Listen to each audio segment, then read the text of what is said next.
We're going to bring in our panel a little bit early tonight because of the importance of today's news. Let's start with that right now. Daniel Halper of the New York Post joins us. Also, Katie Pavlich, news editor at townhall.com. Amy Walter, national editor for the Cook Political Report, and syndicated columnist Charles Krauthammer. Charles, we are in a real danger zone, a point at which U.S.-Israeli relations have descended to a point which I've never seen in my adult life. I suspect you probably concur with that. But what remains unresolved is whether this is a temporary situation until the new administration takes place, or whether the damage is long-lasting here. Well, the damage from the resolution is long-lasting. It's a matter of international law. The Israelis cannot escape it. The damage from the speech today, I think, is meaningless. Nobody's going to remember it after a month. This is Kerry bloviating, trying to express himself emotionally mostly, but it will have no import because that administration and the view behind it will be swept away. There was one important element in the 70 minutes of that word salad, and it was important because I think there is a ray of hope. The danger for the Israelis, the danger for the peace process, was that there was another shoe to drop. Possibly, Obama would go back to the Security Council, take the Kerry six-point plan, and impose it on the Israelis through Security Council resolution. That's been a threat. And the second threat was that Obama would unilaterally recognize a Palestinian state demanding nothing in return from the Palestinians, meaning that the state of war continues, the terrorism continues, etc. Well, there was a passage buried in those 70 minutes of Kerry which seemed to rule those two threats out, where Kerry says there are some who want us to dictate the terms of the solution in the Security Council. He said these are not choices we will make, and he said others want us to simply recognize the Palestinian state absent an agreement, and again he says these are not choices we will make. If Kerry sticks with that, then the damage is done, and we will start all over again on January the 20th. I hope he sticks to it. You don't know what will happen in Paris, but unless he betrays his own words, it looks like the damage is done, and it will be somewhat limited. Amy, even when Kerry and Netanyahu are talking about the same thing, about who specifically won't recognize Israel, they're kind of talking over each other. Listen to these sound bites butted together here. The persistent Palestinian refusal to recognize a Jewish state remains the core of the conflict, and its removal is the key to peace. Palestinian rejection of Israel and support for terror are what the nations of the world should focus on if they truly want to advance peace.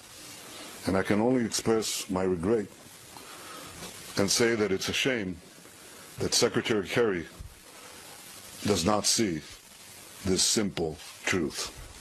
Most troubling of all, Hamas continues to pursue an extremist agenda.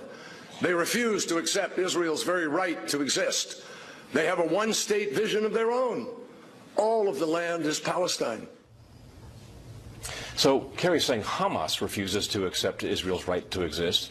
Mr. Netanyahu says Palestinians refuse to accept it.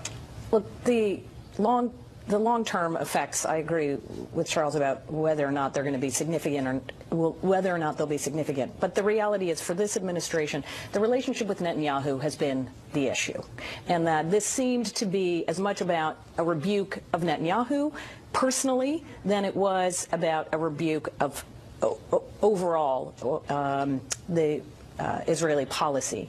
And that, I think, is what we're going to be remembering when we look back on this. The Trump administration clearly is coming in with a very different perspective. And I think that's what's also important to remember, is that for many folks, especially in official Washington, the expectation was that Hillary Clinton was going to win the presidency. And so the fact that she is not the president, that there's a Trump administration coming in with very different perspectives, very different views on everything from settlements to a two-state solution, at least in terms of the people that he's putting around him, their views on this, adds fuel to what is clearly a long-simmering fire between Netanyahu and the Obama administration. Katie, I'm struck again as Mr. Kerry was delivering this, by my count, 1 hour and 12-minute long speech. The president again a long way away in Hawaii. distantly removed from the dirtiness of all this, or the sort of details. As Amy just pointed out, this has been a long-standing issue between Barack Obama and Benjamin Netanyahu, but I think today, focusing on John Kerry's speech, it's important to listen to the words that he says, because when he says that the Palestinians want a one-state solution as well, he's actually not being totally honest with the people he's speaking to, because when you look at the charters of the people who have influence, Hamas, Fatah, the influence in the Palestinian government, it's not about having a one-state solution. It's about completely annihilating the Jewish people and destroying Israel as a whole. And if that's where they're starting from and they can't recognize that Israel has the right to exist, where are you supposed to go from there? And that's where the frustration and talking over each other comes from. And also, John Kerry is stressing today that the United States can disagree as a friend with you and issue some tough love. But this, to Benjamin Netanyahu, isn't about a disagreement. This is about a betrayal. And he feels as though this should have not been brought to the Security Council. This should have been dealt with, a disagreement that's long-standing, should have been dealt with behind closed doors in negotiations between the United States and Israel. And so it's not about not being able to take tough love on Israel's behalf. It's about a betrayal from the United States and a reversal of long-standing policy to defend Israel in front of the UN. Daniel, observations? Well, look, I think it is worth pointing out some of the misperceptions and ideas in John Kerry's speech. I mean, the whole anti-settlement craze hinges on the notion that Jews wouldn't be wouldn't be allowed to live in a Palestinian state under the final solution, right? That there would be some sort of Palestinian, the settlements are basically apartment buildings we're talking about, and they're saying Jews can't build here because the Palestinians won't allow that and won't allow any that to happen in a final state. So I think that sort of mindset is sort of washed over and baked in, and it's perhaps damaging. But as far as John Kerry's speech goes, it's pure fantasy. I mean, this has nothing to do with the reality of what's going to be happening. The UN action is obviously very real. It has consequences. But Kerry and what President Obama, though he is vacationing and hitting the links, this is very much with his blessing, as his own administration has told us. What that's about, I think, is changing the way the Democrats and the way the half of the government, or will be perhaps, views Israel and interacts with Israel in the future. This is not something that, they're not going to achieve peace in the next 3 weeks, but they will change the way Democrats look and interact with Israel, and in a real, very real way, and perhaps alter that perception. Charles, was it? Go ahead. I just want to say there's one thing that hasn't been raised here, and that is if the administration wants to, if we want to give it the benefit of the doubt about outlying settlements as an obstacle to peace and all that, fine. But why, when the resolution came to a vote, did they not insist on removing the gratuitous language that says including East Jerusalem? Because if you'd had it on the territories, you could say, okay, we're going to argue about the outlying settlements. But what everybody understands, what turns the resolution from unwise to scandalous, is that it essentially declares that the Jewish quarter of Jerusalem, the Western Wall, the Temple Mount, the central areas of the Jewish identity in the world for 2,000 years are alien territory that the Jews have no claim to. Now, even this administration doesn't believe in that. If that's the case, why didn't they simply insist on removing that phrase, including East Jerusalem? And that would have at least eliminated the most egregious and scandalous elements in the resolution. There was no explanation of that, and this resolution now, as a part of international law, says that the Jewish quarter of Jerusalem is an area where Jews should not be allowed to live. And we're reminded again that President-elect Trump's pick to be the ambassador to Israel is David Friedman, who wants to relocate the U.S. Embassy to Jerusalem. But it will not be East Jerusalem, it would be West Jerusalem. It's a lot less scandalous than it sounds. Important distinction. Coming up next. I think President Obama's been terrific. He's been, very respectful of the process and everything else. I think they would be the first to acknowledge that we have done everything we can to make sure that they are successful, as I promised, and that will continue.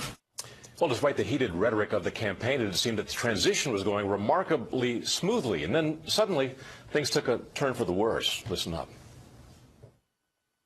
I'm confident that if I had run again, and articulated it, I think I could have mobilized a majority of the American people to rally behind it. In a podcast with David Axelrod, the president suggested that he could have beaten Donald Trump, and as you can imagine, the president-elect did not take too kindly to that, tweeting, quote, "Doing my best to disregard the many inflammatory President O statements and roadblocks, thought it was going to be a smooth transition. Not!" Exclamation. And we're back with the panel now. Daniel Halper of the New York Post, Katie Pavlich, news editor at townhall.com, Amy Walter, national editor for the Cook Political Report, and syndicated columnist Charles Krauthammer. Daniel, you pick it up. What's fascinating is they both have a vested interest in actually being chummy with each other. I mean, Barack Obama has his legacy on the line, and how Donald Trump responds to this really, and how he responds to Barack Obama in the months to come, I think really will set Barack Obama's legacy for the years to come and how we look at it historically, whether or not he repeals everything and turns back everything that Barack Obama has accomplished. Likewise, it's not to Trump's interest to annoy President Obama. He needs President Obama to sort of be respectful of him while he's in office. But it's their egos, and they're not able to sort of contain them enough to where it's responsible for either side and do what's in their best interest. Well, they must have had a premonition of what you just said right now, because they had a phone conversation this afternoon. Listen up. We had a general conversation. I think the Secretary's speech really spoke for itself, but we had a very general conversation. Very, very nice. Appreciate it that he called. Katie? Very, very nice conversation with the president. I agree. I think this is completely about ego. I mean, President Obama took a shot at Donald Trump, essentially, and Hillary Clinton, quite frankly, by saying that he could have won a third term by having better messaging. And Trump responded. And this just goes to show that the long-standing feud between the two of them is ongoing even in the transition process. I mean, we can't forget that President Obama thought he got the last laugh with the birth certificate issue, and then Donald Trump won the presidency. So I think that he's probably up one on President Obama. But in terms of the staff and the transition, the White House team is doing just fine working with the transition team at Trump Tower. Sean Spicer said yesterday that things are going quite smoothly. So the two men at the top might be having some ego battles, but I think overall the transition is going just fine. Then again, there is this issue of Russia. That thing we just talked about is just one component of it. There's also Russia, as the administration is announcing new measures to crack down on their cyber warfare and to retaliate for that. It throws a wrench into Donald Trump's plans to cultivate a better relationship with Russia. Yeah, and it's not just the president. I mean, you also have John McCain and Lindsey Graham saying that there needs to be some pushback from the United States, significant, whether it's sanctions, something else, to tell Russia that this was not okay. And what Lindsey Graham is saying is, well, let's wait until for a new president to do this, not for this president. Let's have it start on a fresh foot, fresh Congress, fresh president. But the fact is there are many Republicans, it's not just the president, who wants to say to Russia, not okay, there will be penalties for what you did. I don't know how successful that will be. To the point of the back and forth between Obama and Trump on who could have won had they run against each other, this reminds me of what little kids do when they're debating which superhero would win. Is it Batman versus Spider-Man? Who would win the contest? It's a ridiculous argument. It's never going to happen. It didn't happen. I think the other thing, though, that that President Obama was saying in that podcast, more than just an ego thing, was saying to Democrats, do not be despondent. We lost, but our agenda and our messaging is still powerful. Despite the fact that we lost the presidency and during my tenure in office, we've lost many, many, many seats. Underneath, we're still going to be okay. And a reminder to our viewers that President Obama has just leased an office in the World Wildlife Fund building here. He's going to be around and undoubtedly matching Trump, presumably word for word, Charles. Look, when Obama says nothing happened here, we lost one election, we're not finished, I think he's being semi-delusional. I mean, the damage that his party has suffered in his 8 years in office are incalculable. They lost about 1,000 seats in the state legislatures. They have been decimated in the states and the governorships. They've lost the House, they've lost the Senate, and now, of course, the presidency. The reason that when people talk about who's going to run in 2020, they're all octogenarians or nearly, is because the bench has been wiped out. It's, you know, there's been a prairie fire. So Obama, and look, and it's not hard to explain.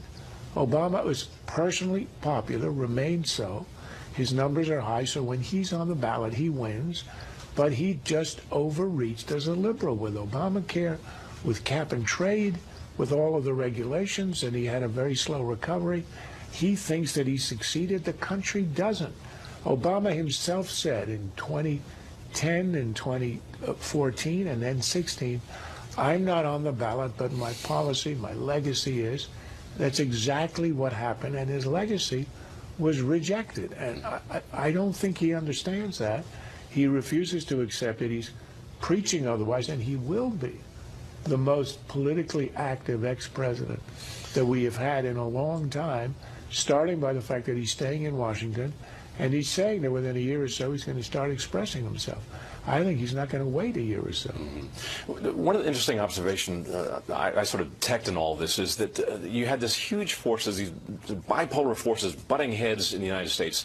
Red state, blue state. It's erupting in this transition period with an earthquake. It'll settle down again. But what do our allies and our enemies think of this sort of bipolar shift from one extreme to the other in this country? What are they supposed to make of? Daniel? Well, the Israelis obviously are very vocal in their bafflement of being betrayed by the Obama administration, and I think everybody else is sort of laying low, trying to figure out how President Trump, when he becomes president, acts, because it's sort of an unknown. I mean, we know how he was as a candidate, which was, of course, never predictable. The question is will he become more predictable? Will he become, sort of more reliable and more conventional, or will he continue the same path? This fight with President Obama, or maybe not fight's a little too extreme, this little skirmish, suggests that he is Donald Trump and he will continue to be. Katie, it used to be that old expression that these political battles, these differences of opinion stopped at the water's edge when it came to foreign policy. That certainly no longer applies. Well, certainly based on what Donald Trump said on the campaign trail when it regards to NATO, obviously Israel is putting a lot of stake in the Trump presidency with the moves that were made at the UN last week. But foreign policy is different than domestic policy, and so I think we'll see some big changes, but I also think that a lot of things will stay the same. A lot of our allies will remain the same. I think some of the allies who have felt betrayed by the Obama administration will come back and try to mend those relationships, and our enemies will certainly be watching and looking for weaknesses that they can exploit. And the good news is in a couple of weeks we're actually going to see the nominees for these cabinet positions up in front of the hearings, and they're going to express themselves, get questions, so we're going to actually get something tangible rather than just assumptions about who these people are and what they're going to do. Quickly, Charles. I am nearly amused by the thought that in 100 capitals all over the world, every morning, leaders wake up and ask themselves, what did he tweet last night? Coming from the one power on earth where, they say in Canada, being Canadian is like a mouse sleeping with an elephant.